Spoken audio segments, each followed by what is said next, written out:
I started listening to you 3 months ago, and I can tell you hand on heart, I only listen now to your podcast, and I've probably gone through 30 episodes or so. And the amount of knowledge and hope that I have gained from that is honestly a lot, 100 times more than the experience I had in hospital. This is the Recovery After Stroke podcast with Bill Gassiamis, helping you navigate recovery after stroke. Hello and welcome to episode 253 of the Recovery After Stroke podcast. My guest experienced an ischemic stroke aged just 34, not long after being injected with a second COVID-19 vaccination at the height of the COVID-19 pandemic. Sherif Aboutouk, welcome to the podcast. Thank you very much. Thanks for having me. Oh, it's my pleasure, man. Thank you for being here so late in the evening over there in the United Kingdom. Tell me a little bit about what happened to you. Great. So it started with my second dose of the vaccine. So I had my second dose of my Pfizer vaccine at the end of July 2021. And I experienced afterwards 4 episodes in 4 different weeks of numbness in different parts of my body. The latest one I had was by mid-August. I remember going, it was a Friday. I'll never forget that day. And I was speaking to a colleague and I needed to do something. And I said, look, I've had these episodes of numbness and I really need to go to A&E. And I went to the bathroom as I was there, all of a sudden I lost power and control in my left leg. And I had to sit on the floor and I was just a little bit scared and didn't know what to do. I live by myself and I just thought, wow. But then it was fine. I live in central part of London, very close to St Mary's Hospital in Paddington. It's literally a 5-minute walk. And I went there. I remember chatting to the doctor. I used to do a lot of triathlons and cycling. I remember she saying, oh, me too, la, la, la. And we had this conversation, had very high blood pressure. I told her about my 3 episodes. And in one of them, I had blurry vision. And I said, look, I completely lost power in this leg. And she's like, oh, no, you're too young. It's okay. What I learned later is that I had a TIA. I had 2 TIAs before my stroke. And normally they could have just scanned my head and found it. It would have been an aspirin. I should have been okay. But then I was left to go home. And then I flew out to Mallorca on the 25th, 26th of August to meet my mum there because it was lockdown. My mum lives in Egypt, and Egypt was on the red list to come to England. So she was visiting her sister there. So I thought, right, I'm going to go there, spend a couple of days of cycling. And I just didn't think too much of it at all. I just thought, right, it's okay. And then when I come back, I'm going to see a neurologist. I arrived to Mallorca on the 25th. It was a Monday. Absolutely fine. I was swimming every day. And last day was Wednesday. I went for a long cycle ride. And then I picked my mum from the airport, went for dinner, then went back. I was to the house and I slept and I woke up and, I have a habit of waking up during the night, which is a really bad one. And I was scrolling through my phone and I'll never forget that. I was looking at a message. I just couldn't read it properly, which is literally what I have now. But then it, was like, wow, that's weird. And had this really bad pain on that side of my head, which I understand is not necessarily a symptom for stroke. So that was a Thursday morning. My mom's like, oh, let's go out. It's my first day. La, la, la. I was like, look, you go see my aunt and I'm just going to, sleep it off because I'm not feeling well.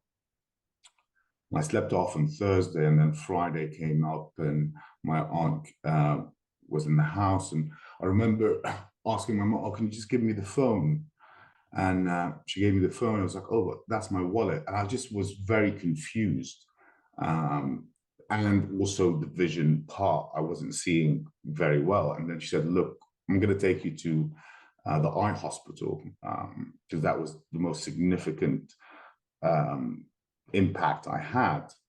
And then on the way to the hospital, I said, look, I think I need to go to a proper hospital, not just an eye one.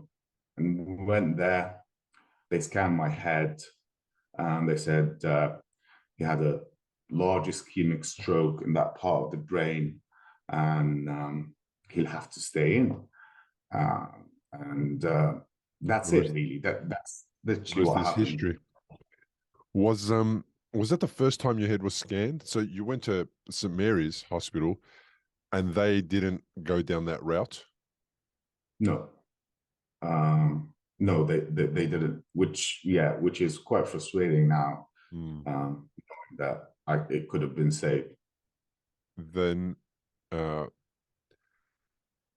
you've gone through this whole process, you're feeling numb, and you had the 4 incidents of numbness over 4 weeks. And was it immediately after you had the vaccination, or was it a little time later? When did you feel it kind of started to be noticeable, this numbness? So I had the vaccine on the 21st of July, and I think there was the London Triathlon on the next weekend, and I normally would drive to Thorpe Lake, do a few laps of open water swimming. And the first episode I remember was after a swim. I literally finished the swim, got in the car, and went to clean the car. And you know how you kind of collect all the rubbish in your hand so you can put it in the bin. And then I got up and I remember just couldn't feel my hand. And I just thought, might have, swam too much. That's literally what I thought of. Like, I remember calling my friend, telling him about it, and calling my mom, but I said, oh, maybe you see the GP. But I didn't think much about it. It was literally a 5-minute, and then it comes back. Yeah. That was the first episode. The second episode was the day after the triathlon, so that's a week after. And again, I justified it that's maybe like just me having after the triathlon, I'm not feeling too well, so I didn't think much of it. The third one is when I decided, right, this is not okay, I need to go to A&E. That was 2 days or 3 days before I go to A&E.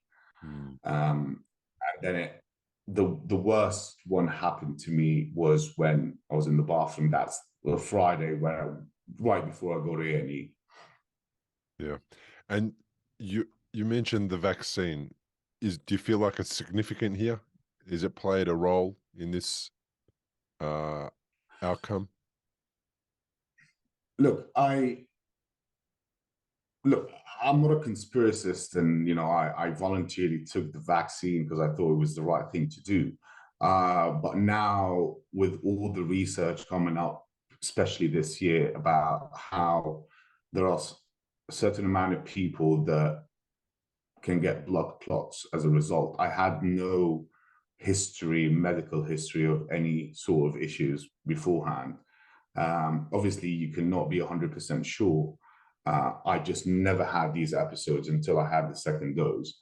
I could be obviously mistaken, but that's the only thing that I can put my hands on and say, right, this is the only change I had before the stroke. But that's what they hang their hat on. They hang their hat on, or you'll never really know.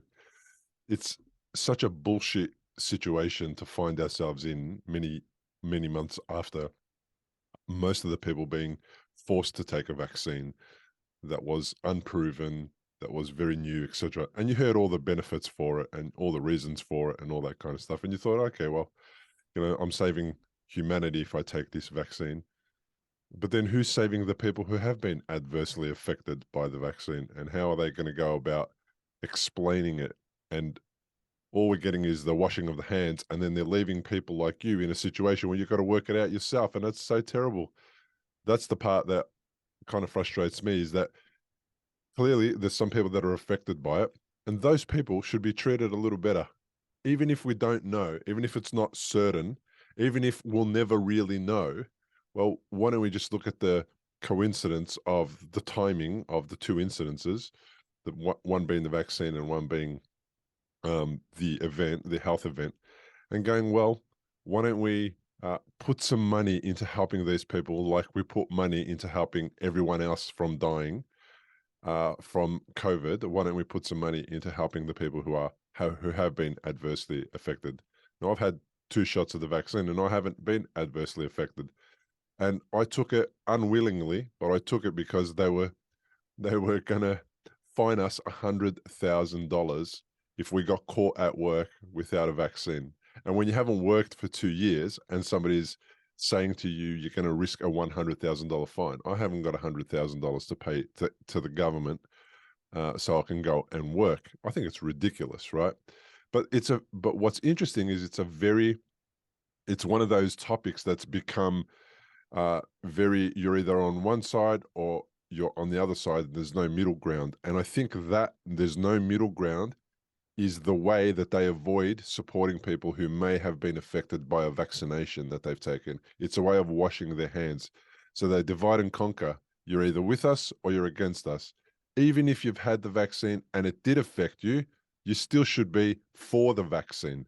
And it's like, okay, individually, I shouldn't be anything that I don't want to be. But again, we're being coerced to be told how we should be responding to the vaccine, even after it's harmed us. And there's no one coming forward going, let's help you out, Sherif. We don't know if it was the vaccine, but the coincidences, we're going to take that into consideration. And now we're going to throw as much money as we can at you, like we did to the rest of the population. To save them, we're going to try and save you. I think it's bloody terrible. And I might lose friends and followers for that. And I don't really care. But we need to take care of everybody at every level. And when you're in a situation, when you've had a stroke and you're a fit and healthy person, then there's no real reason why you should have had a ischemic stroke in the back of your head.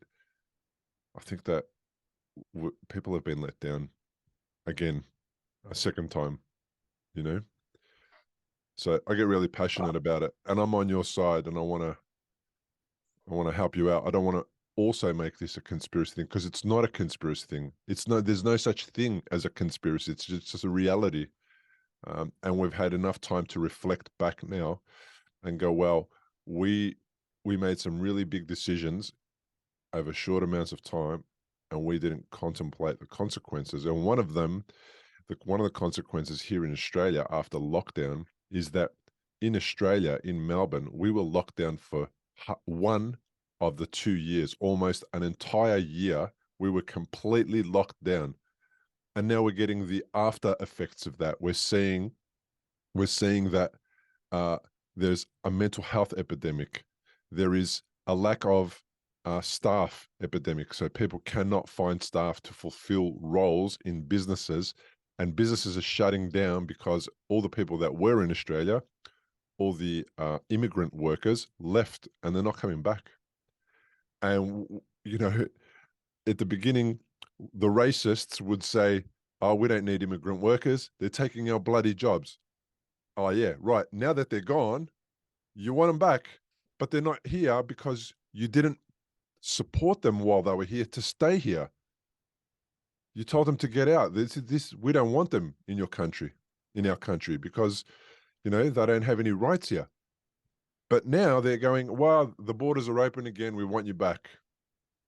I mean, come on, guys, like it's one or the other. You either want these people to help us fulfill the roles that we need to fulfill and avoid the disaster that's going to come down the pipeline, because now we have the disaster of too much debt. Australia has got more debt than it's ever had.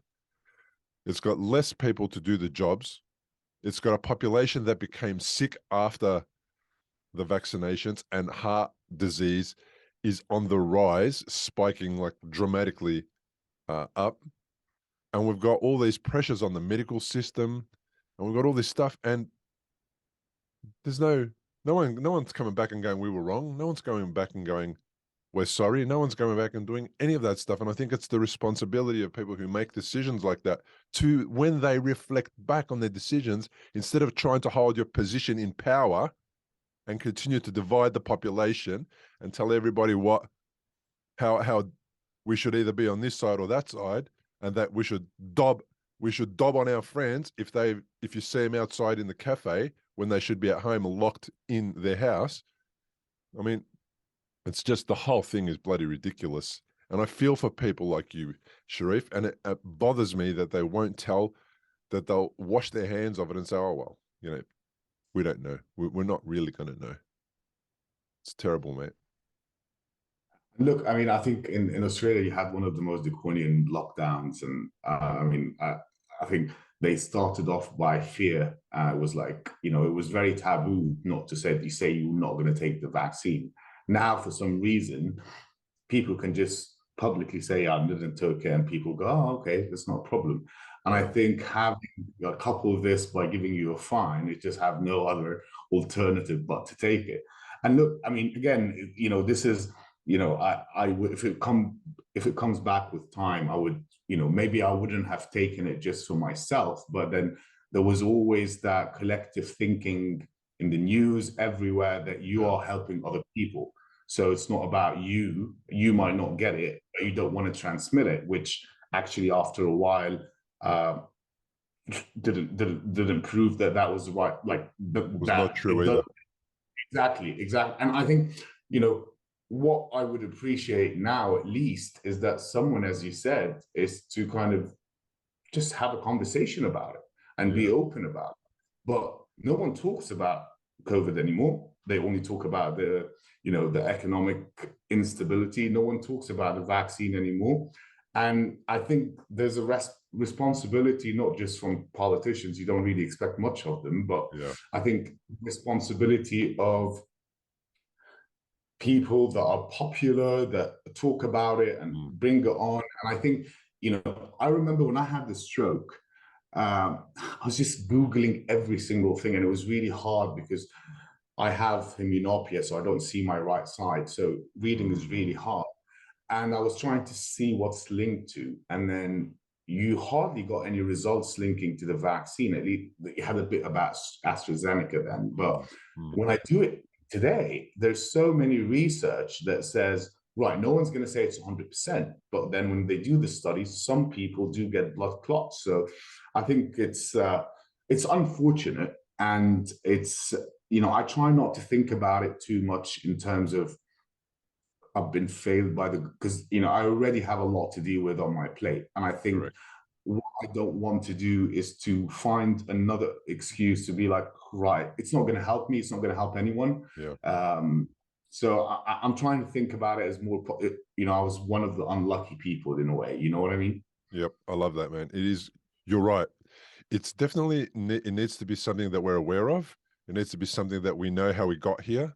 And like you said about the politicians, no one's saying that it was our decisions during COVID lockdowns that ended in the economic disaster that we're finding now. Now they're just talking about the economic disaster if it's a separate thing, as if it wasn't us that put you in this position, right? And that's what, and I agree with you. So what we're doing now is we're addressing supposedly the issues without actually revealing the cause of the issues. And like yourself, there's no point going down that path, and I've avoided engaging in those types of conversations as well, for the most part, because it's not helpful. It doesn't help my mental health. It doesn't help anything other than get me angry with somebody, or them getting them angry with me.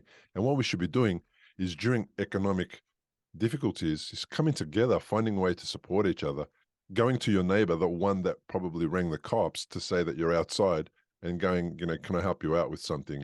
Can I get you a meal or whatever? Because we have people that are in that situation right now. There's never been more homeless. There's never been more people are living under the poverty line, can't pay their energy bills. There's so many issues, and we haven't united after all the stuff that we went through in the last 2 or 3 years. We haven't reunited, so everyone's still divided. So now when we need each other more than anything, we haven't got each other because we can't put our differences aside, and we need to put our differences aside. Doesn't matter to me what your political affiliation is, or what your vaccination status is, or any of that stuff. My podcast is a classic example of what we need to do is find people from all around the globe that are completely different and bring them on the podcast.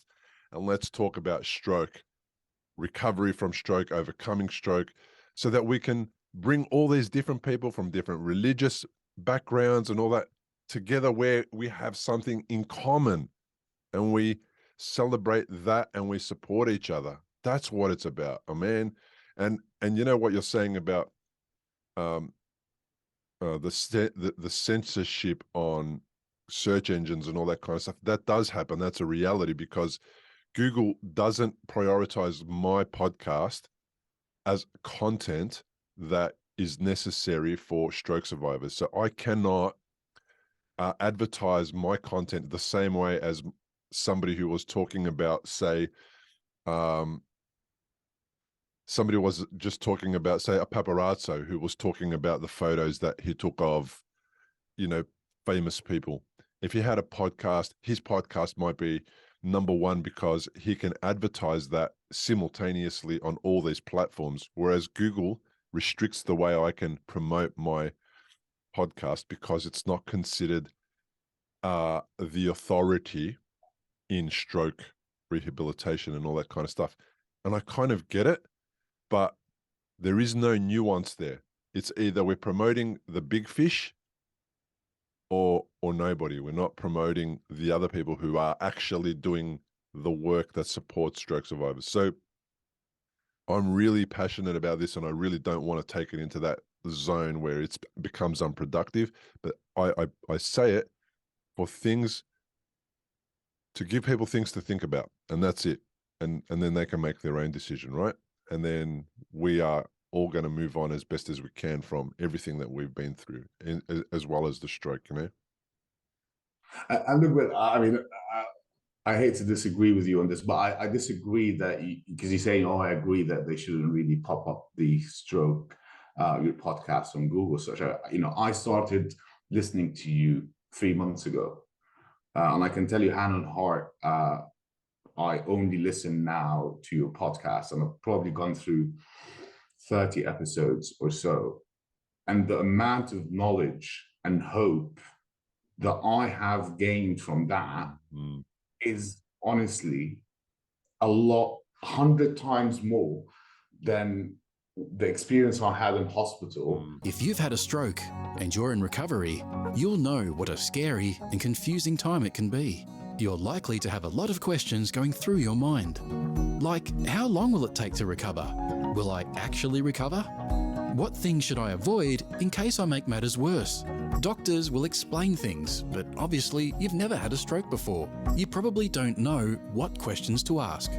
If this is you, you may be missing out on doing things that could help speed up your recovery. If you're finding yourself in that situation, stop worrying and head to recoveryafterstroke.com, where you can download a guide that will help you. It's called 7 Questions to Ask Your Doctor About Your Stroke. These 7 questions are the ones Bill wished he'd asked when he was recovering from a stroke. They'll not only help you better understand your condition, they'll help you take a more active role in your recovery. Head to the website now, recoveryafterstroke.com, and download the guide. It's free. I was in Mallorca for 4 days, had a bunch of stuff done, went 10 days back home in Mallorca, and then flew to London on a Monday. Tuesday, I went to Charing Cross Hospital, which is meant to be the stroke pinnacle.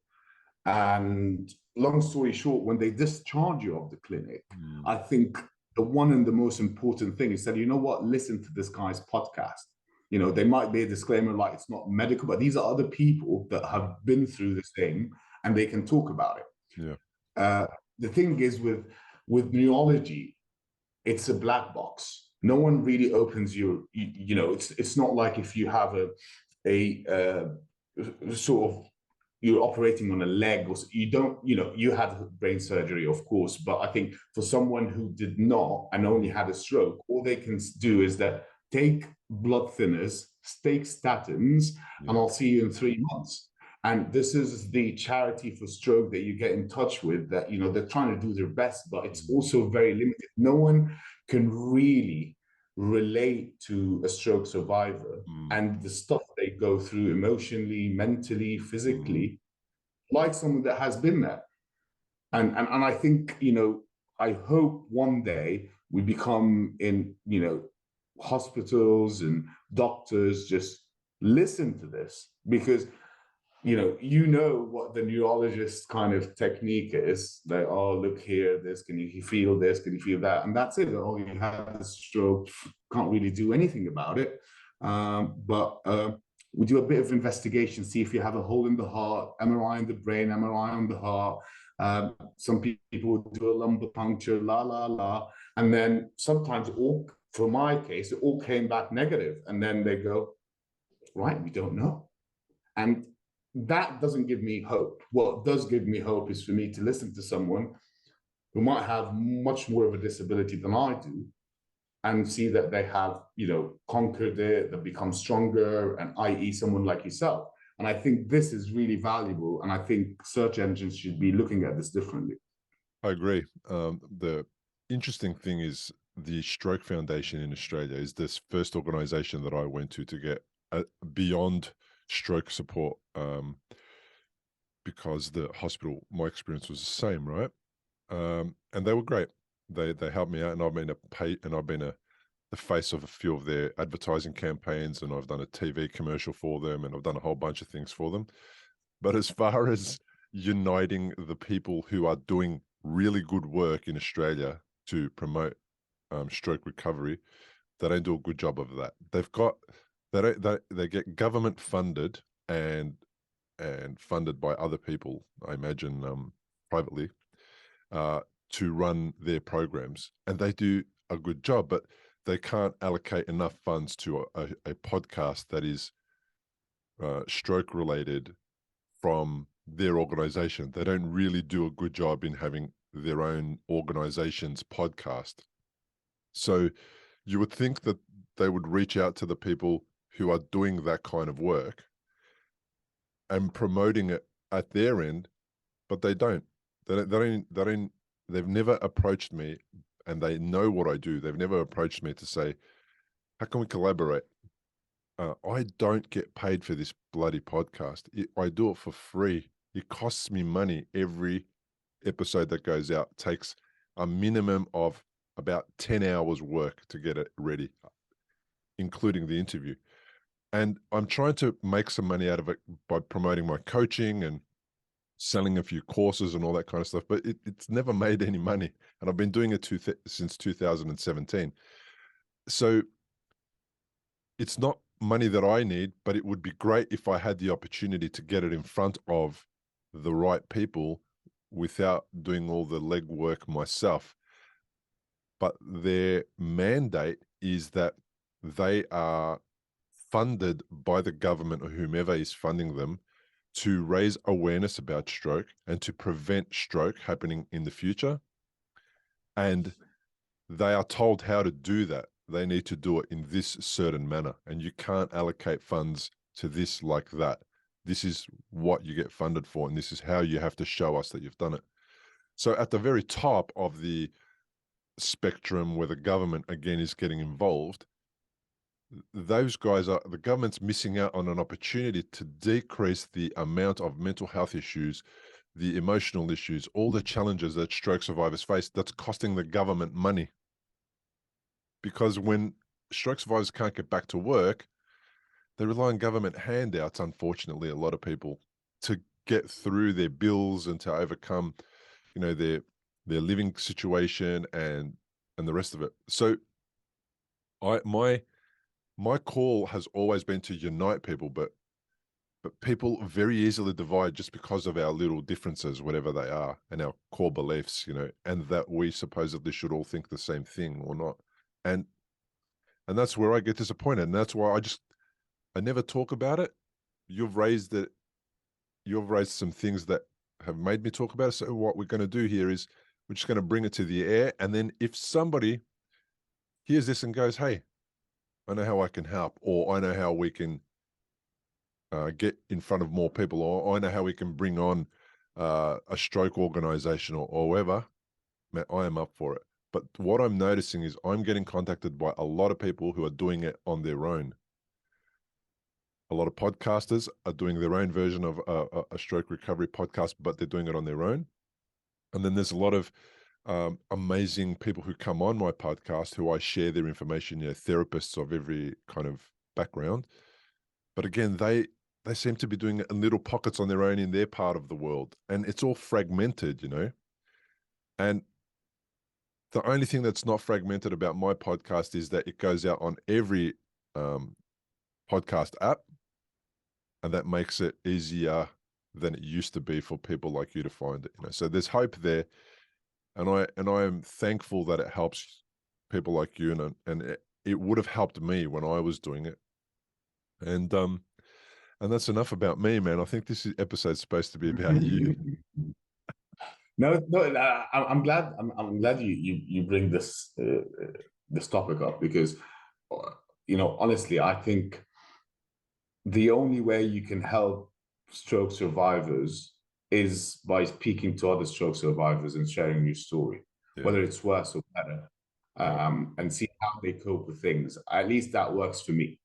And I think how I found you was searching for stroke on Spotify, and I found this organically. And there is a big part of your audience would be people seeking information, and your episodes are an hour 15 minutes long, and no one, it's not like a song or a reel or a short that will 10 seconds and you can have a million people looking at it. But you think about it, someone is spending an hour and 15 minutes every day, at least for me, to listen to other people voluntarily without having any marketing or advertising. It just shows the credibility and the impact that you and other stroke survivors are doing by coming onto the podcast.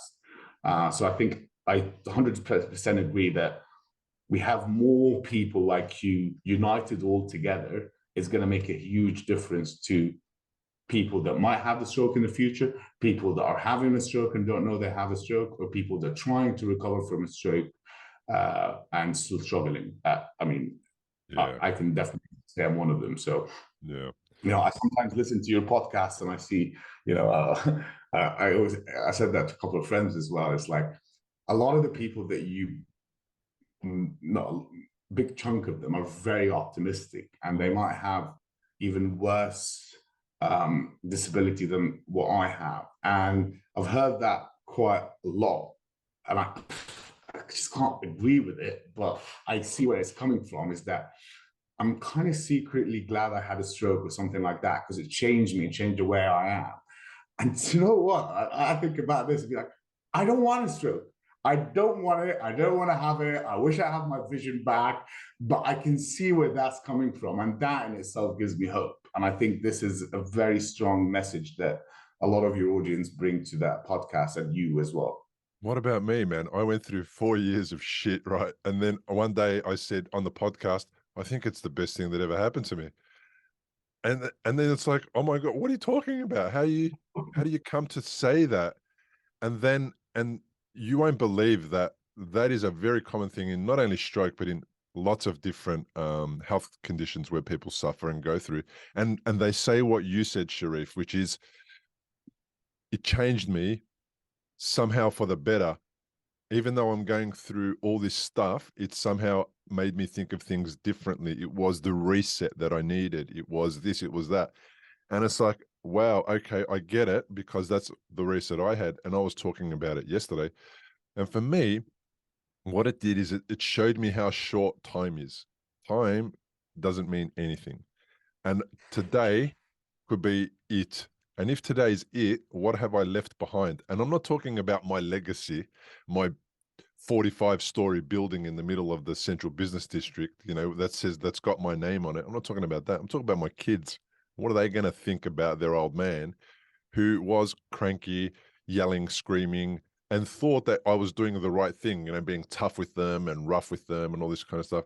One of them thrived. The other one wasn't enjoying it. But I thought, no, one approach applies to everybody. Well, stroke showed me clearly at least one of my kids was going to think I was an idiot when I died. And I was like, oh, I don't want that anymore. Okay. But now that I've made the decision to fix that, so to speak, if the right word is fix, but to make that better, it somehow opened the door for other things to be fixed. It wasn't intended, but, that got sorted, or it's getting sorted, or it's getting better. Things are improving. What else can I improve? Oh, okay, I'll try that. Oh my God, that gave me pleasure, enjoyment. That made me feel good about myself. And then it's like, now I'm looking for things to improve and make better. Where before I was looking for things that were wrong, where the problem was who was at fault and why they aren't doing what they were meant to be doing. And that just happened organically out of a fear that my kids might think that I'm a cranky guy when I died, and that's the legacy that I left behind. So, tell me about your version of how it kind of helped you to become better. Tell me about in what ways. I mean, I'm still on the journey, so maybe I'm hoping in a couple of years I'll be able to say that. I think there's a number of things that I think you mentioned something about how time is so short, and I think I just became a lot more closer to the people that I care about. And having my mum with me there and spending 5 weeks with me, I see my mum twice, 2 years a year.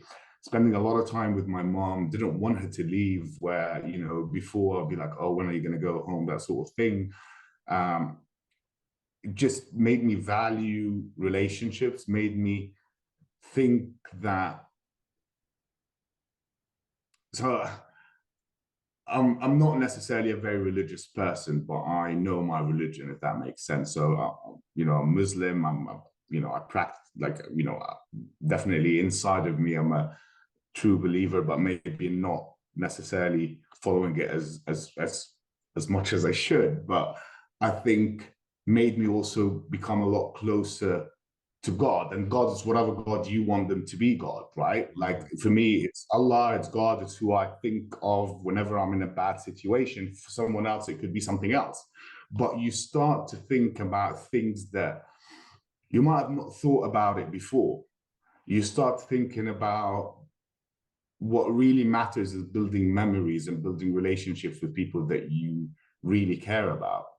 And you also become a little bit more selective about who you want to hang out with, who do you want to talk, who do you want to open your books to. Why is that important? Why is that important? It's social life is a big part of your life. Having people in your life, sharing people that you can talk to them, they're definitely whenever you want to. It could be your wife, your kids, your parents, your very close friends.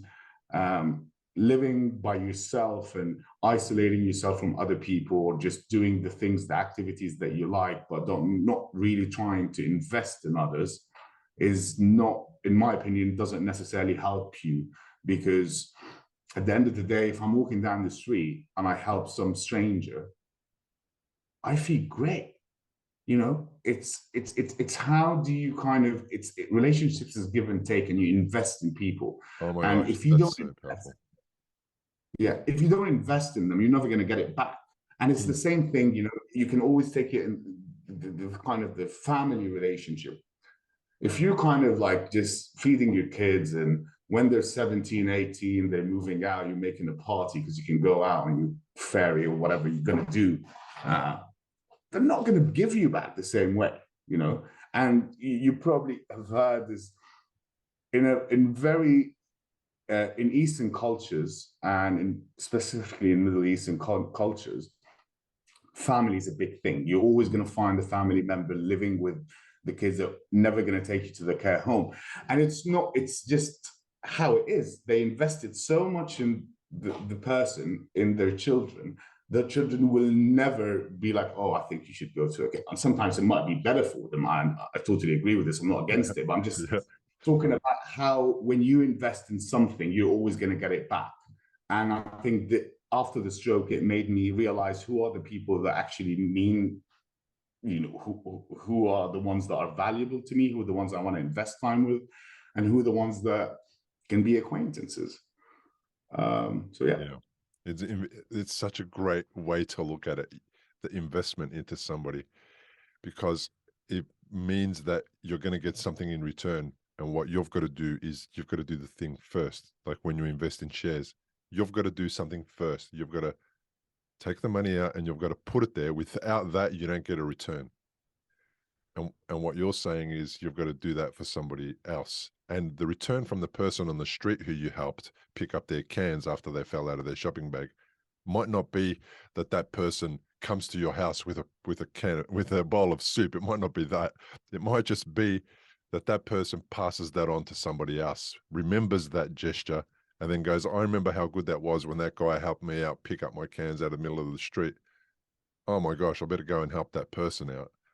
And that's the thing that you're talking about. The investment pays off, but sometimes we don't necessarily see the payoff, but we experience it in that moment when that person is relieved that somebody came to their aid, or when that person picked up their cans for them or helped them get across the road or whatever. They're relieved because they're looking for help, and they just were hoping to get some help because they weren't in a position to ask, perhaps, or you know, it was a difficult time for them and they didn't know how to ask.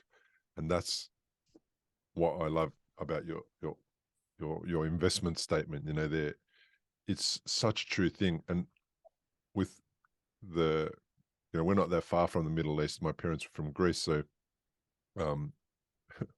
my father-in-law is in that age group now where he's really he's really going through a hard time because he's old and frail and he's got a couple of things wrong with him. And we'd love to see him get 24-hour care because that's what he needs, but we can't provide it for him. And we do our best. Everyone goes and sees him on a daily basis. He's never alone. And he's just, we can't go against his wishes, even though his wishes are going sometimes against his well-being. His own wishes are going against his well-being. We've got to just like, well, you know, we're not going to coerce this guy into doing something that he doesn't want to do. And we just have to help him out as best as we can and do what we can. And it's kind of working, even though it's really, really difficult. But he doesn't feel, he doesn't feel like he's been isolated or neglected or whatever the word is. Like he doesn't feel like he's been pushed away, even though sometimes he pretends that we you know, he gives us the emotional treatment and he says, oh, you know, you guys don't do anything for me and all that kind of stuff. But that's usually on his bad days when he's really when he's really unwell, you know? So I see that in our family as well, that investment, how it has paid dividends and how close we are. And it's wonderful what you're saying. And the other investment that you talked about, like you said you became closer to God. Now, that's the really interesting thing. I started to question God, religion, all that kind of stuff, and the randomness of my event, you know, because I know people who have had the same event and are not around. I know of people that passed away watching TV from a bleed in the brain, and I'm here. And it's like, why did they go and I didn't? I felt like it was a bit random, you know. Maybe it isn't God that's involved in it. But the thing about my relationship with God is I brought God closer as well. And I said in a couple of podcast episodes ago, and I've said it a few times, God, I feel like is within me now. In me, I'm God. And from the perspective of like, it's not an external thing that I have to reach out for and hope for the best. I'm going to ask God for help and hope that it comes back to me. When I ask God for help, it's not out there, it's in here. And that I get answers. Man, I get answers, let me tell you. And they're usually always beneficial and supportive. And I feel closer to God for that reason. And it's because I've internalized God instead of done what our Greek Orthodox Christian religion says, which is, you know, pray to God, and they separate God from me. And for me, it's like, oh, I think that you guys are missing the point. I feel like if I pray to God and God is within me, I feel like that's a more powerful way to pray because it empowers me to move forward with God, like to make a decision or to have courage with God, not because of God, because God told me to. Do you know what I mean? Like it's a very different relationship. How does that kind of, I don't know, how does that work for you?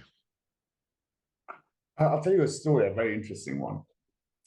So one of my really good friends, she's been through traumatic couple of years where she lost her mom and her brother, and then lost her dad a year later. And they're not religious at all. And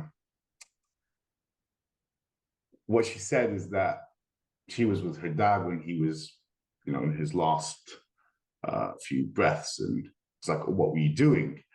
And he was so much into sports, and she was reading to him sports news.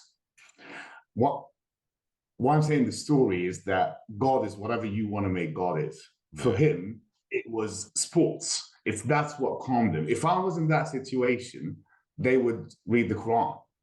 You know, it's you know, if I listen to the Quran, I get very emotional. If you listen to it, nothing's going to happen to you.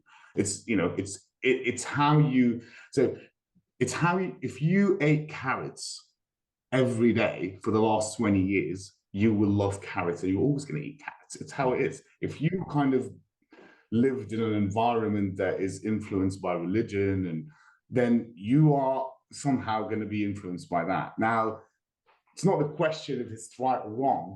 I'm not going to get into this. Yeah. Because there are three things that I really don't care about: what you eat, what you do in bed, and what you believe in. Had none of my business. You know, Beautiful. You can do whatever you want to do. Beautiful. As long as you're a decent man with me, this is all that cares, you know, Beautiful. decent person.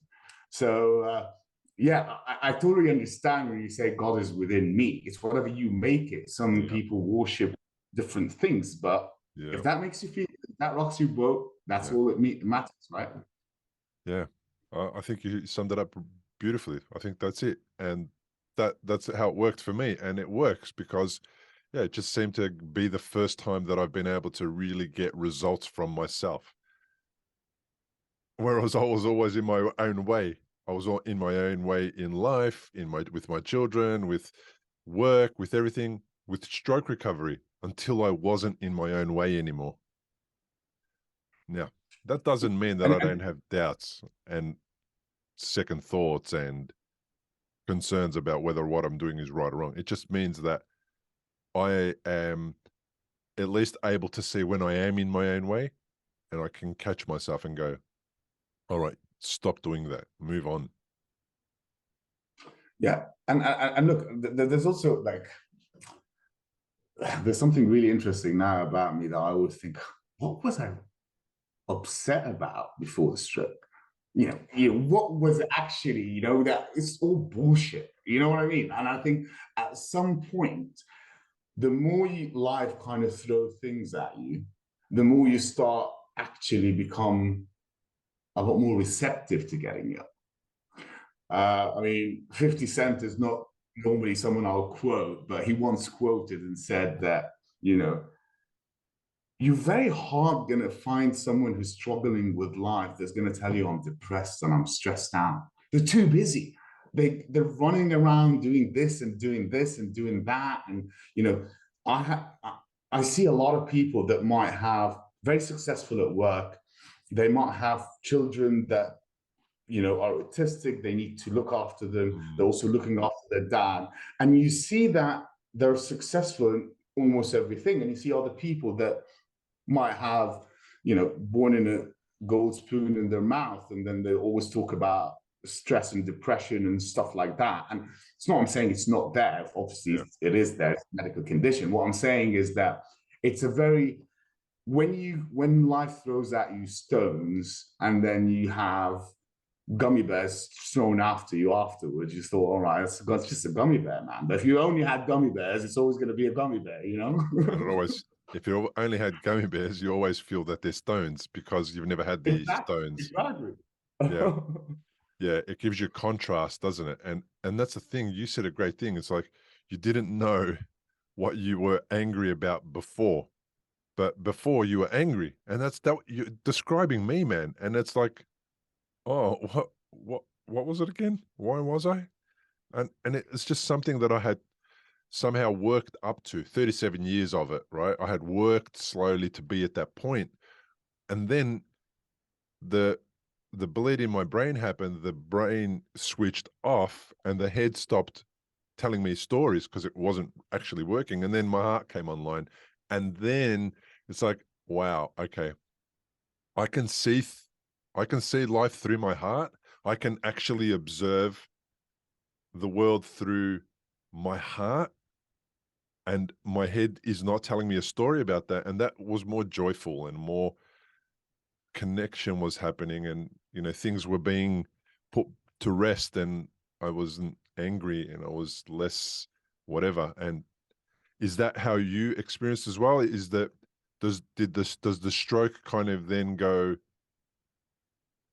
that happens in the head and then something else comes to life? Did it come to life? How did it emerge? So I think there's a part of it where when I was in hospital, in Charing Cross Hospital, I was in the ward, and seeing people around me and how they were affected. I mean, I look fine. I still work out every day, and you know, I still play tennis, which is really hard with being half blind. I don't cycle outdoors as much as I used to do.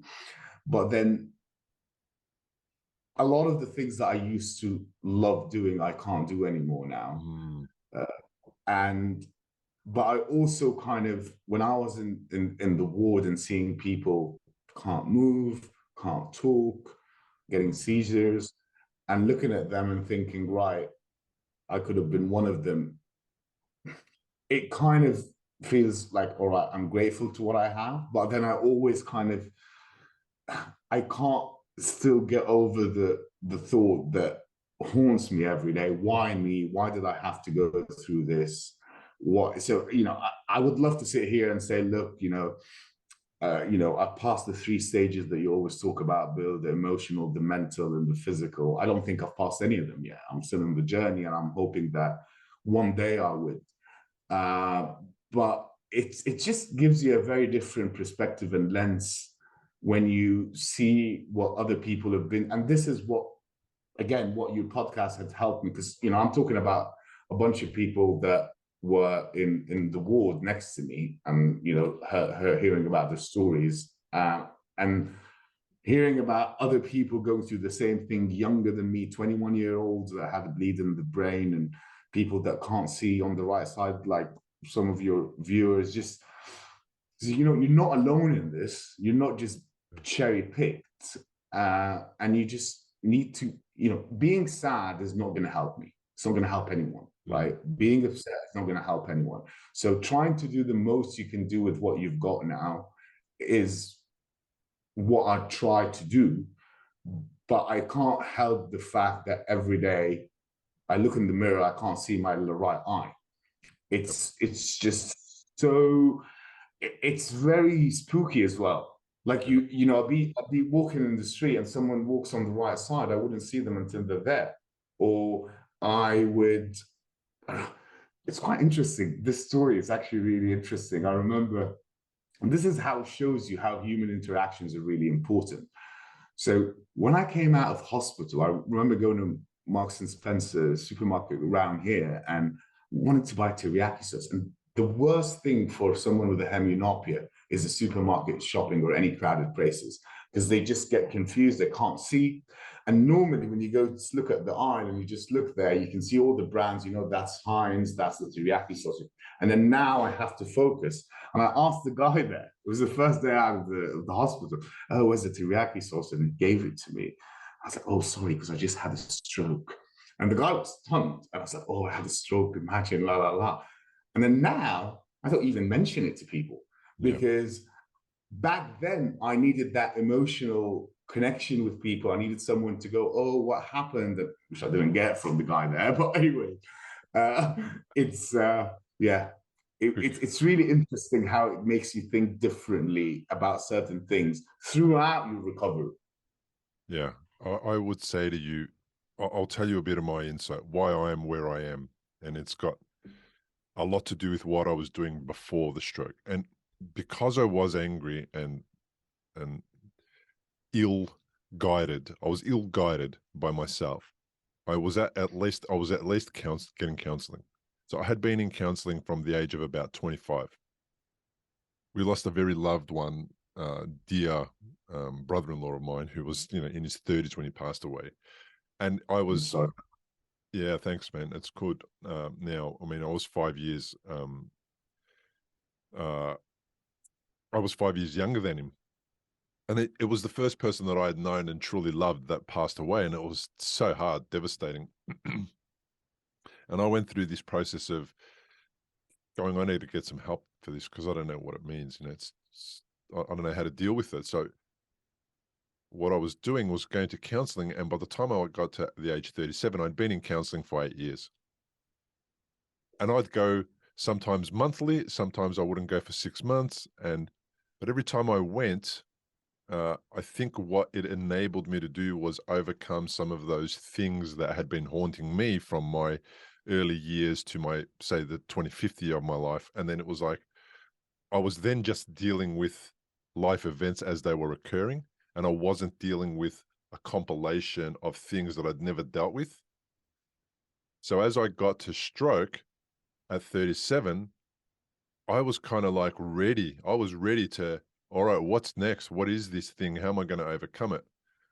And I think the emotional recovery for me was the one that was the most important. I see it now. I didn't see it then. It was the one that was the most important because that allowed me to at least have some relief in my head, which said, if you do die, at least you made good with your family. And that takes a burden off my shoulders. And then I feel lighter. And then I can focus because I'm not my energy is not getting drained by my emotional state and my emotional challenges. Then I can focus on the physical and mental recovery. And the mental one is the talking one. So I'll separate the mental recovery from the emotional recovery. So the emotional recovery was I go there and I speak about what feels painful, what feels in my heart painful. When I'm doing the mental recovery, I'm talking through my thinking process to see if my thinking is supporting me or if it's not supporting me. And then I'm replacing thinking patterns that don't support me with new thinking patterns that do support me. Okay? So I would always ask this. How's that working for you? Like, Brilliantly. is it like... Brilliantly. I'll tell you what the question is that I would ask. The question would be, does this serve me? And that was it. That question changed my life because I would get to the point of being in the car, for example, and the guy in front of me cut me off, but we didn't have a collision because he saw me. I remember this story, yeah. Right. I saw, we stopped, no one had a collision, and then I would, well, getting angry, that's not going to achieve anything. That's not going to serve me. What will serve me? Acknowledging the guy made a mistake. He acknowledged that I know that he made a mistake and he said sorry. And then all we did was move on. So the does it serve me really made me think deeply about my behavior, and am I getting myself wound up for no reason, and then can I move on and let it go? So that changed my thinking. The emotional one was the family one, the relationships one. It's about relationships, emotional stuff. It's about forgiving the past, people who have harmed you, people who have done the wrong thing inadvertently. I forgave my parents for just being themselves. I forgave them in a way which was like they did the best they could with the resources they had available to them. I mean, they were hardly educated. They left Greece with nothing. They came to Australia with nothing. They made a career, they made a life, they made a family, they made all these things. And it's like, with nothing, they achieved all of that. And I'm in Australia and I've got everything. And I reckon that it's too hard to have a life. And I'm complaining about that. So I forgave my parents for what I used to, it's not true, but I used to sort of make it like I got the wrong parents, you know? What a terrible thing to say about your parents, that you got the wrong parents. They taught me in the best way they could. And as a result of that, I happen to be living and born in Australia, one of the best countries in the world to live in. I mean, you know, so there's that. So I separated the emotional part and the mental part, understood that they are different, but they both serve me. And if I overcome them both, if I deal with them both, they both serve me really well to move forward without baggage, so that I can really focus on my physical recovery, because that's where the biggest challenge for me lies now. My biggest challenge is my physical recovery.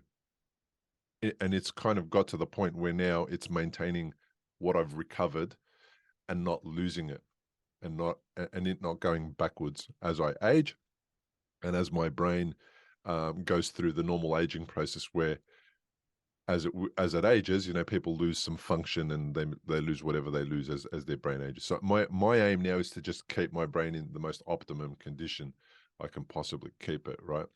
So if people have never, some people don't grasp the concept of the emotional recovery. They can't sort of separate it or isolate it and see it as a thing, because they have barriers built up around their heart. And if somebody who's listened to this podcast or watching it has ever said, I am never going to let another person treat me like that again or harm me again, there's a good chance that they've created a wall and a barrier. They did it at a time which was really difficult, and they were protecting their heart and themselves from future pain and suffering. But then when they have grown up and continued with life, they've forgotten that they've said that, and to pull the barrier down and to open their heart again and to let people in. And I was creating kind of little barriers, and I was really the kind of guy who wore my heart on my sleeve, really emotional, really getting upset at the drop of a hat at everybody, thought that everyone had it in for me, thought that everybody was, you know, laughing about me and teasing me and doing all this kind of stuff. And it was just not true. Maybe it did happen in the schoolyard when I was 7 or 8 or 9 in one particular lunchtime. And that I realized that I was still behaving like a school kid at the age of bloody 37. And the people who I was behaving like that to was the school children that I had in my house, you know? And does that serve me? No, put it aside. Yeah, look, I think you mentioned a very interesting point there. It's very brave of you to admit. No, I think the first thing to kind of change is to admit that you were wrong. And I think many people don't do that. And the first thing that you say to someone something, they'll just go defensive. No, we're trying to do this. And, you know, I think I used to work for Amazon for 9 years, and we lived day in and day out with the leadership principles. And one of them was vocally self-critical. And I think we get ranked on a number of leadership principles. And I think something we might need more of is people to go, you know what? I'm wrong. I was wrong, and I'm going to change it. But the easiest thing, and I think you articulated it really well here. The easiest thing is to say, it's not my fault, it's my parents. It's not my fault, it's this. It's not my fault, it's my stroke. It's not my fault, it's this. And the more you do of this, the more it becomes a habit. And it's really hard to change a habit. So for you at the age of 37, for whatever reason this was a stroke or something else, and you managed to change the mindset, it's like, that was bullshit. I need to change things. And now talking about it 4 or 5 years later, I think is a great example of how you should change. I don't necessarily, I cannot say I'm in that stage yet. I'm still cannot decouple the physical part from my mental and emotional part. Okay. And I need to get over that, because my every day I think about it, and I just get really sad about it. And I think I need to become more of what you are saying. Because nothing's going to change. No one gets their vision back. It's never going to happen. You can adapt. So just live it and stick it up, you know. Yeah, I'm gonna inspire you now, right? So there's a guy. All right, before I inspire, I'm going to tell you one of the best results that I ever had was with my brother. My brother and I, he's older than me, cat and dog, completely different personality. We fight all the time. Before, right? And we were having an argument at my parents' house at dinner. He was completely wrong, and we've never discussed it again since that day and the day after. But I'll tell you, that day, I left the house, and for the first time ever, he never said goodbye to me. And my mum was going, "Why? Your brother's leaving. For God's sake, say goodbye to him." He never said goodbye to me. I won't tell you what he said. The next day, I rang him up and apologized. I have no idea what I apologized for. And he probably won't listen to this episode, so I'm not going to tell him the trick. He's not going to know the trick that I used to make things better. I just rang up and apologized for no reason, and I just said, "I am sorry." That's it. And I said it, I don't know how many times I said it. And I said, sorry. I think I even told him, I think I might have told him I was wrong, but not in those words. That brought down his barriers. That made him feel listened to. That made him feel like I acknowledged his state of mind at the time, or his emotional state at the time. And it just brought us together. That one conversation brought us together from then on. And he's not a different guy. He's the same guy, but we have a different way that we deal with each other now. And I think he got a lot out of what you said. Me investing the time to acknowledge him at that hard stage that he was going through, whatever it was. And he never told me. So I had the best result ever just by apologizing to somebody for no reason that I didn't need to apologize, but I felt like it was the best course of action, right? And it was a great result. And my brother's an awesome guy. He's just my brother, and we're always going to disagree on stuff. And then to inspire you, so there's a guy called Paul Baki-Reader. He's a scientist, and he's passed away now, and he was born in the probably 1950s or earlier, probably earlier, probably in 1930s. And he was a scientist, and he was researching neuroplasticity, and he was trying to understand how neuroplasticity works because his father had a stroke, and they wanted to help him recover.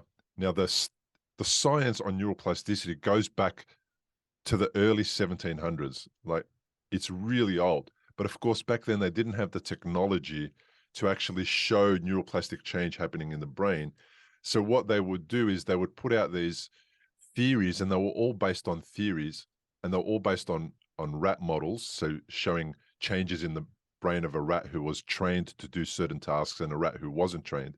But it was inconclusive because nobody could definitively say that we saw that as a result of those exercises, and we observed it happening on, an MRI scanner or whatever. And all that neuroplasticity sort of work, it wasn't called that, it was called something different, but it all kind of kept pushed aside. It kept getting pushed aside. In the early 1900s, in the early 1800s, there was a whole bunch of studies done in neuroplasticity. And again, it was pushed aside, until about the 50s and 60s. It started to get taken more seriously because there was more evidence to prove neuroplasticity, and the people who were saying it were able to create a better case for the fact that it actually existed and it was happening in the brain changes. And it was the adult brain that they were arguing about. They felt that once the adult brain got to a certain stage, it became fixed, and then it never went was able to change. And that's why doctors used to say after somebody had a stroke, well, they'll never walk again. And then people would never walk again and prove the doctor's right. And then this guy, Paul Bacchiarita, comes along and is a scientist, and he says, oh no, we've got to take care of Dad because Dad has had a stroke and we're going to help him recover. And his dad made an amazing recovery. And the work that Paul did with his dad then evolved into this device that made blind people see. But not with new eyes and new retinas and all that kind of stuff, with the skin. Right. Yeah, you're looking at me strange. And it's like, if he had this device, and it was like a cap, but in front of the cap there was a big band, and on that band there was a whole bunch of pins, and they weren't sharp pins, they were little pins, and they were blunt.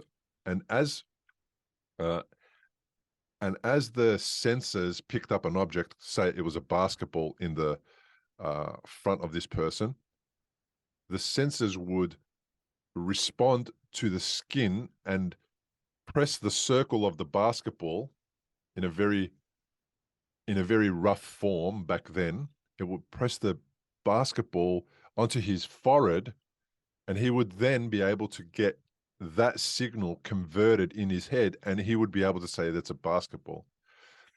And this person who was completely blind, just no vision at all, black, both eyes, they got him to the point where with training, he was able to pick up that basketball and shoot it into a bin, a rubbish bin, that was further ahead in the room. And he would get it in there. And then he would be able to see playing cards that had, the ace of spades on there and the hearts and all that kind of stuff, and he'd be able to recognize them.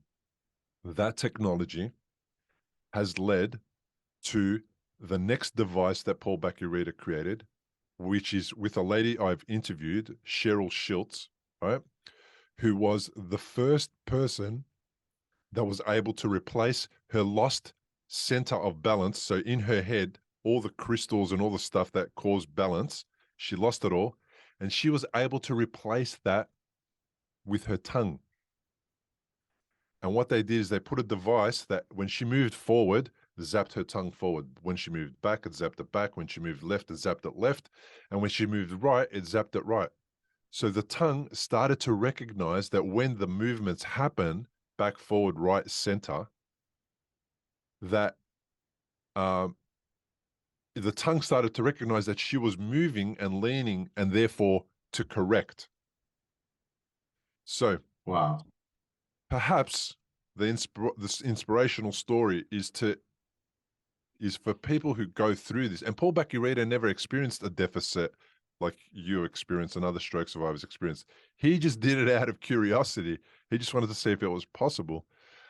But maybe this is to inspire people to feel hope about the fact that technology and thinking in a different way and having this new way of experiencing your body opens up doors that you've never possibly imagined could be opened for you.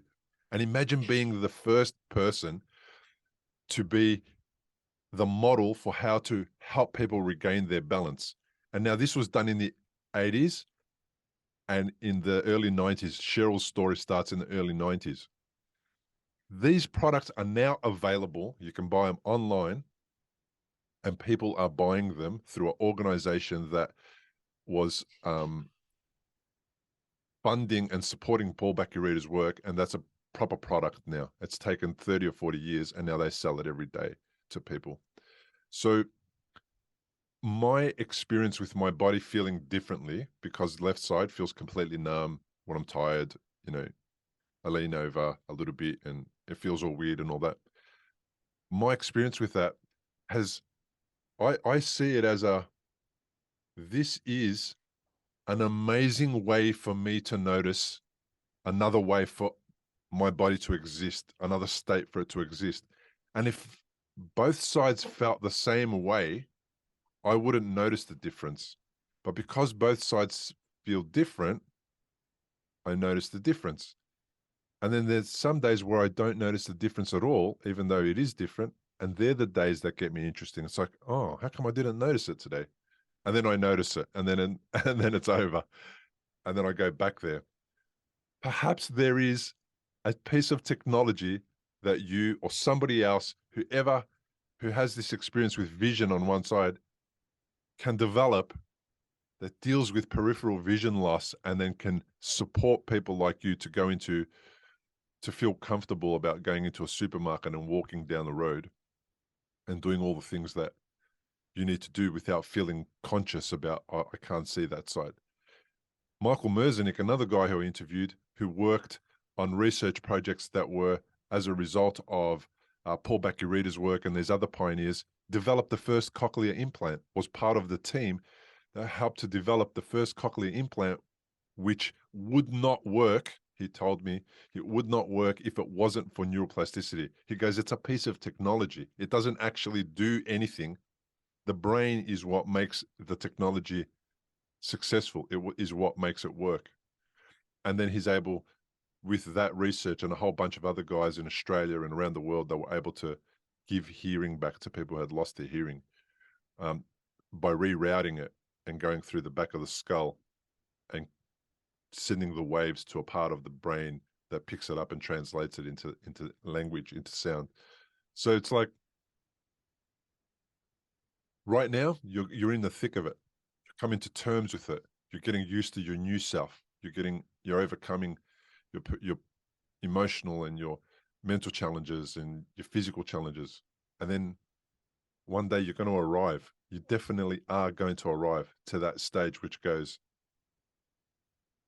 I'm all right with this, or how can I improve this, or what can I do better, or how can I help other people? And it's like, that's how all these other people started. And I'm going to say it again, and I said it a few episodes ago, the perfect person for me to put up there as our new kind of idol to idolize, and not that I idolize anybody, but is Stephen Hawking, the physicist who couldn't do anything, who had no movement, no nothing, and he was the best physicist in the world, renowned, every award that you could possibly have. And it's like, why can't we be the best in the world at what we choose to do, even though we have these deficits? Why not?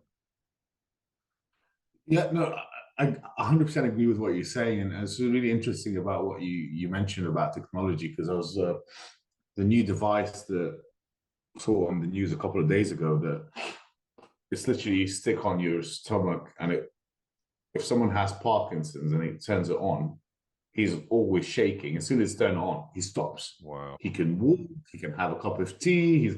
It's amazing how technology works nowadays. And I'm hoping one day, I mean, the whole idea is that my eyes, as you know, are fine. I see, my eyes sees, but the brain that translate the message is doesn't really picture whatever is happening on the right side. And I think with the Stephen Hawking example, it's quite an interesting one.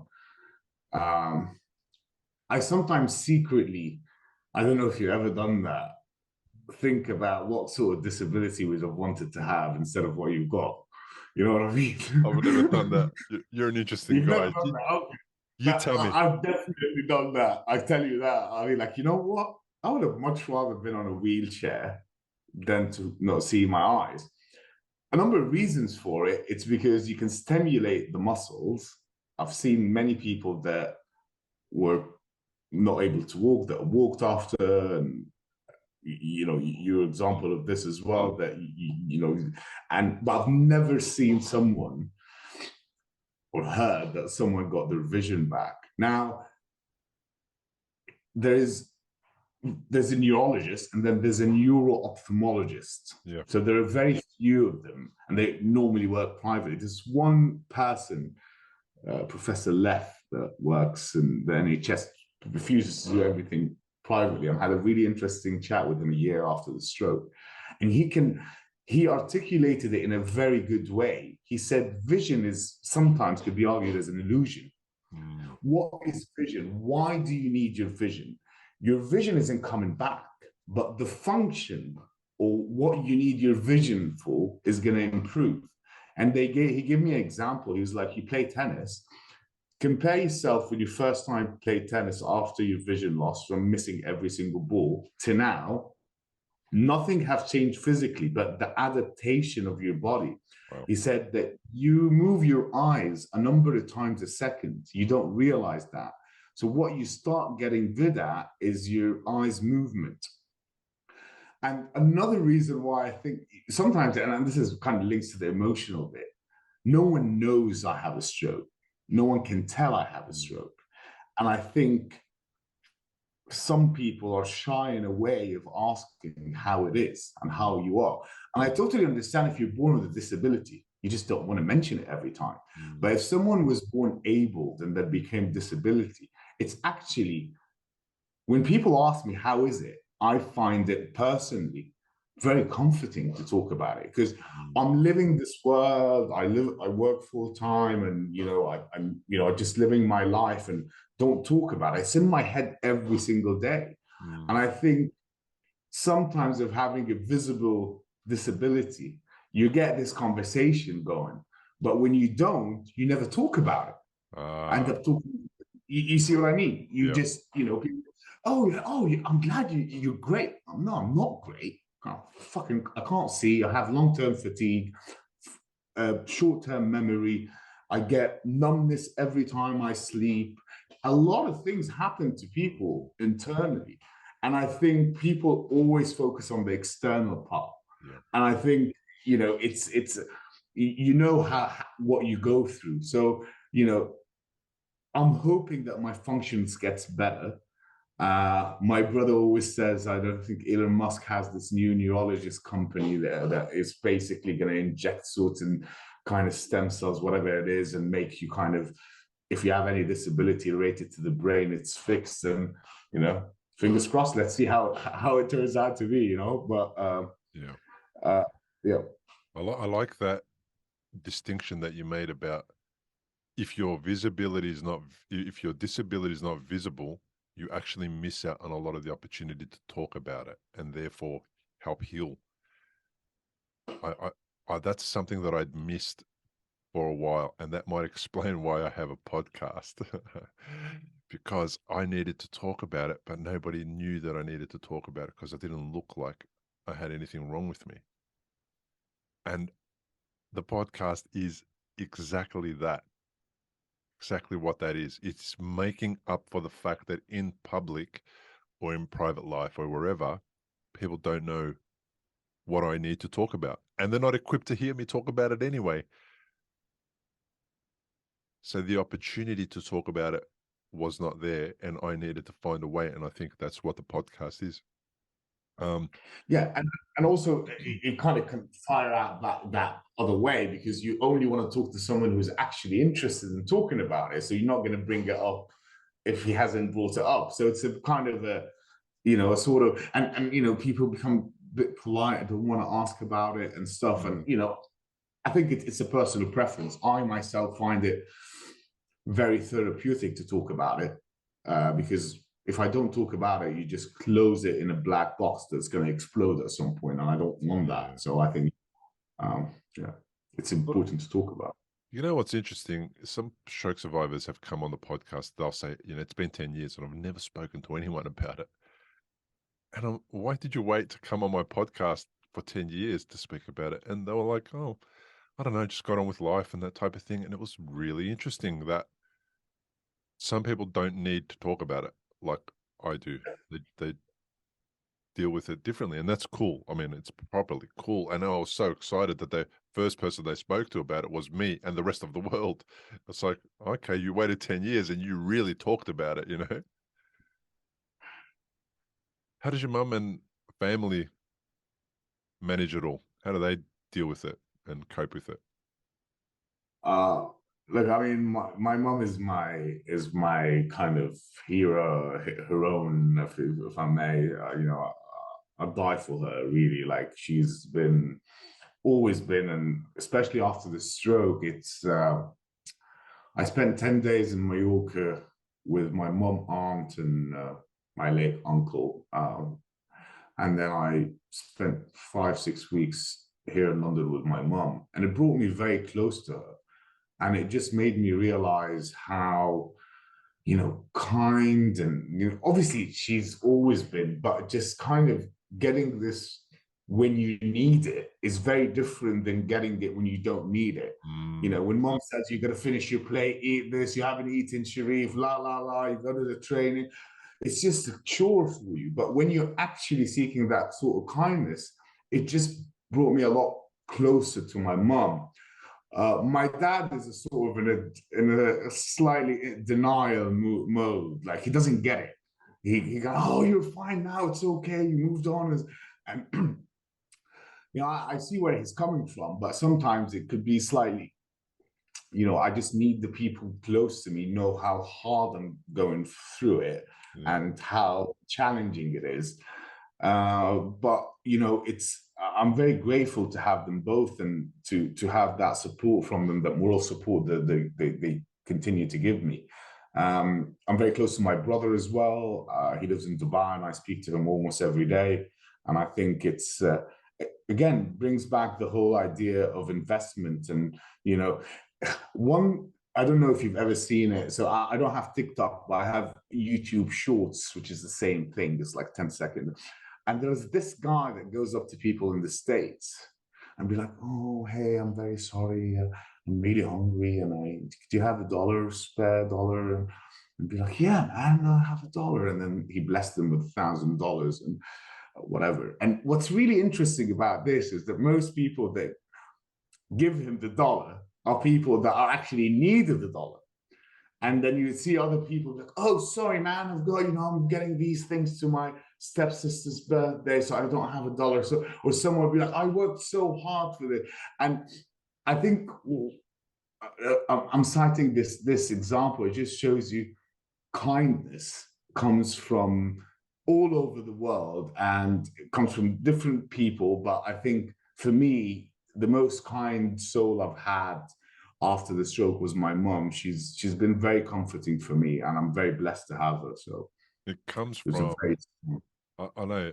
I love what you said about that example, because what that comes from is, it comes from people who are in need know what it's like when somebody who is in need comes up to them, and then they go, "Okay, I know. Oh, you need $1? I've got $1. No worries. I'm happy to hand it over," because it doesn't really. It's not about the money. It's about just resolving the need for that person, whatever the need is at that moment, right? And your dad, it's your dad's approach. I feel like people like that, it's more about them than it is about you. So he cannot imagine his son being unwell. He does not want to contemplate that. He only wants to live in a world where his sons are perfectly healthy and everyone's well.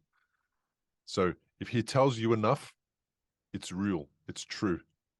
And maybe you'll get well and you'll be well, and therefore his worst fears are not going to come true, and it's pretty cool. Like, it's fair enough as well, you totally get that. Yeah, no, 100%. Like, I mean, I love my dad to bits. It's a very different dynamic to what I have. My mom is also a dentist, so she has like some bit of understanding of the medical profession, and understands, been with me to all the doctors and so on. And it was actually quite interesting, because when I came to Charing Cross Hospital, they put me in the stroke ward, and I was in room 4B, right? So I was spending a couple of nights in this ward with 4 other people, 2 of them that were just screaming all night because they're trying to speak and they can't speak. And one of them was like really, really in a bad state. But what I was doing is that I had these curtains, and I would do my little cave, and I'll just sit in my cave and kind of thing. And then 2 days later, they came and they said, kind of, I don't understand. I think it was bit of bullshit, really. So your COVID test came back negative, so you can go to the other room. I was, all right, cool. So I go to the other room, and then I start kind of putting my bag and, drawing the curtains, and the nurse comes and said, "Oh, sorry, we have two critical cases here, so you cannot draw the curtains." I was like, "All right, fine." So I sat there, and then the bed next to me, there was a visitor there, and I heard her on the phone. She was like, "Oh, so and so, he's much better last night. He only had 5 seizures." Oh. And I listened. I heard this, and I just went to the nurse and I said, "Hey, can I leave?" She was like, "Oh, you're not in prison. You just need to self-discharge yourself." I was like, "Yeah, sure, I'll do that." So I went, signed the self-discharge paper. My mom came and heard about it. And she's like shouted at me when she's like, the nurse was like, "He's 35 years old." She's like, "I don't care. For me, he's a baby. He cannot leave the hospital, la, la, la." And then literally I left on the Wednesday, Thursday, Friday. I still have it till now. I can feel my heart rate palpitations all over my body. So that was so severe. So I told my mom, "I think I'm getting another stroke." And I took a cab, I went to A&E, and they put me again through the same stroke. And I went back and they go, "Ooh, you should have listened to your mom there. I told you not to leave." So It just shows you how kind of parents, no matter how old you are, they're just going to treat you as a child.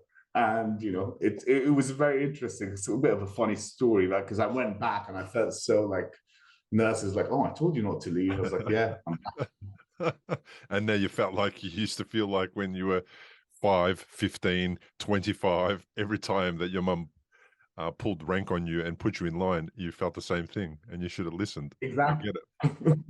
I get it. I get it. I get it. It doesn't change. You're always going to be your mum's baby, and it's not going to change. Age is not relevant in that equation, in that situation. I realize that we've been talking for about an hour and a half, and you're in a time zone, which means that it's definitely after midnight there. So we should get to wrapping this up. But before we do, I've got a couple of questions I want to ask you. And maybe we've already alluded to it, but I'm wondering if you could shed some light on what stroke has taught you. Life is short. Build relationships. Look after your body because it's a machine. These are the 3 things that I can now talk about. And we are gifted with many things that you don't really appreciate it, being grateful for, until they're taken away. A smaller example: if you use a nail clipper and you overcut your nail, it's your nail. You're like in so much agony and like you're in a bad mood, la la la. Imagine people that don't even have a leg. You know what I mean? Like, I think it just makes you so grateful to what you've got. And because you're almost going to die, you were going to die. And I think, living with a disability sometimes is worse than dying, because when you die, right? It's worse for your family and your close ones, and you don't want them to go through. When you die, right? That's it. So I think, people go, "Oh, you could have died." I mean, you could have died, I wouldn't have been here, so I wouldn't have felt it. But I think it's if I summarize it: build relationships, be aware of your health and your body, and now I forgot the third one. Build relationships, be aware of your body. Be grateful for what you have.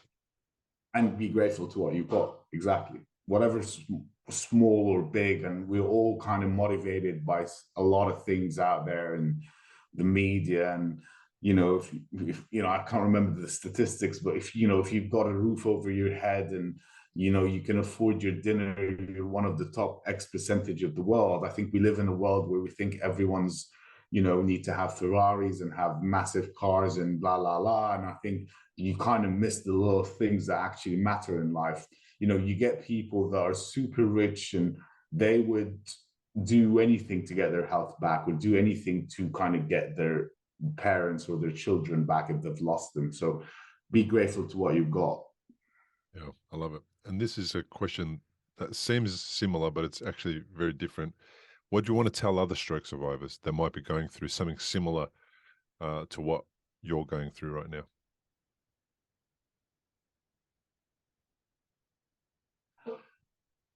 It's a journey that never ends. And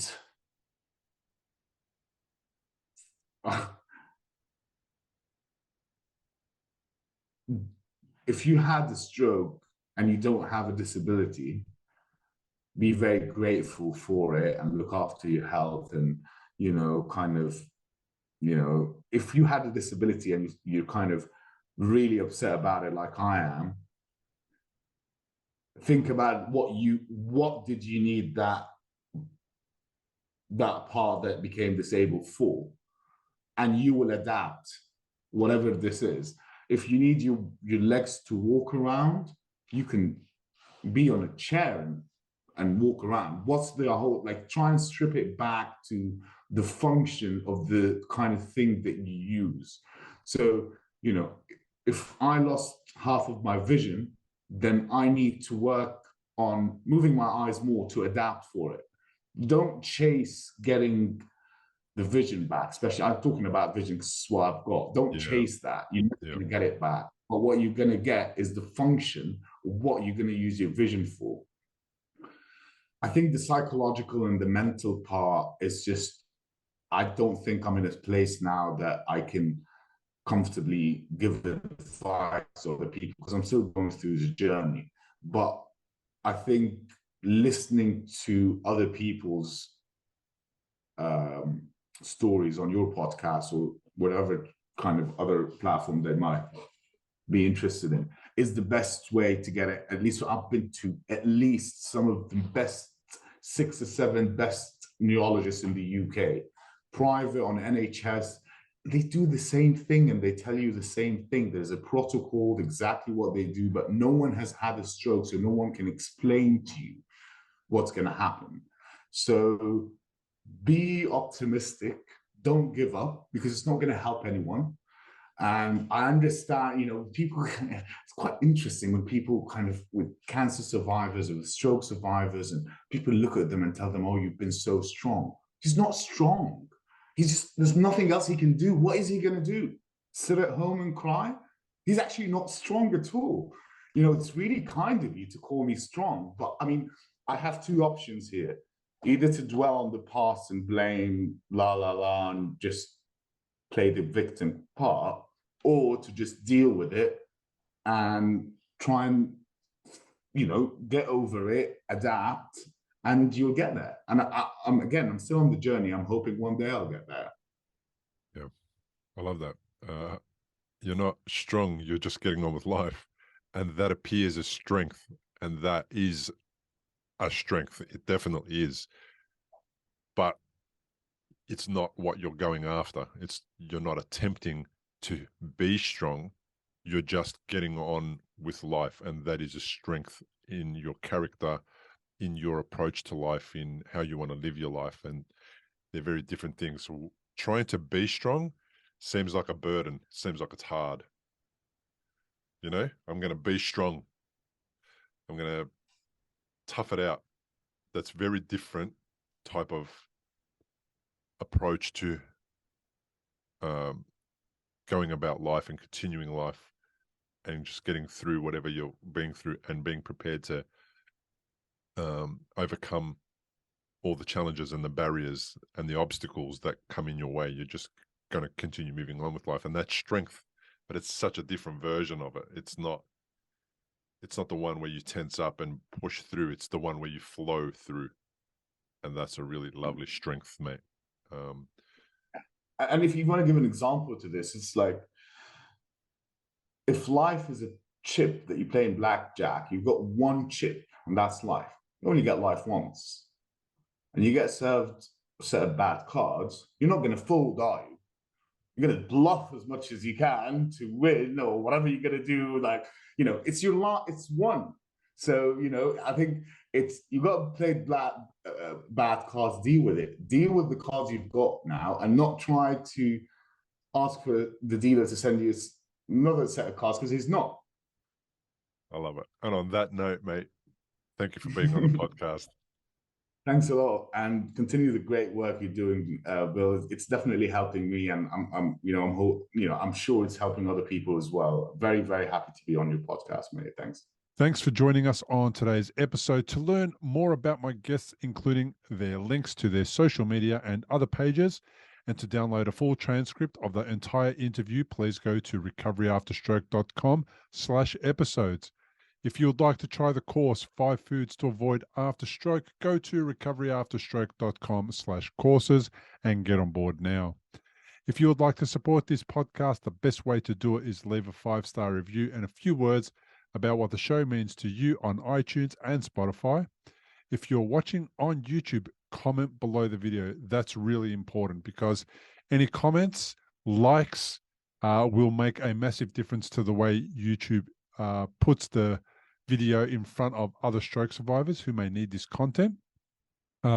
Like this episode, and to get notifications of future episodes, subscribe to the show on the platform of your choice. If you are a stroke survivor with a story to share about your experience, come and join me on the show. The interviews are not scripted. You do not have to plan for them. All you need to do is be a stroke survivor or care for someone who is a stroke survivor. Go to recoveryafterstroke.com/contact, fill out the contact form, and as soon as I receive your request, I will respond with more details on how you can choose a time over Zoom that works for you and me to meet. Thanks again for being here and listening. I truly appreciate you. See you on the next episode. Importantly, we present many podcasts designed to give you an insight and understanding into the experiences of other individuals. Opinions and treatment protocols discussed during any podcast are the individual's own experience, and we do not necessarily share the same opinion, nor do we recommend any treatment protocol discussed. All content on this website and any linked blog, podcast, or video material controlled this website or content is created and produced for informational purposes only and is largely based on the personal experience of Bill Gassiamis. The content is intended to complement your medical treatment and support healing. It is not intended to be a substitute for professional medical advice and should not be relied on as health advice. The information is general and may not be suitable for your personal injuries, circumstances, or health objectives. Do not use our content as a standalone resource to diagnose, treat, cure, or prevent any disease for therapeutic purposes or as a substitute for the advice of a health professional. Never delay seeking advice or disregard the advice of a medical professional, your doctor, or your rehabilitation program based on our content. If you have any questions or concerns about your health or medical condition, please seek guidance from a doctor or other medical professional. If you are experiencing a health emergency or think you might be, call 000 if in Australia, or your local emergency number immediately for emergency assistance, or go to the nearest hospital emergency department. Medical information changes constantly. While we aim to provide current, quality information in our content, we do not provide any guarantees and assume no legal liability or responsibility for the accuracy, currency, or completeness of the content. If you choose to rely on any information within our content, you do so solely at your own risk. We are careful with links we provide. However, third-party links from our website are followed at your own risk, and we are not responsible for any information you find there.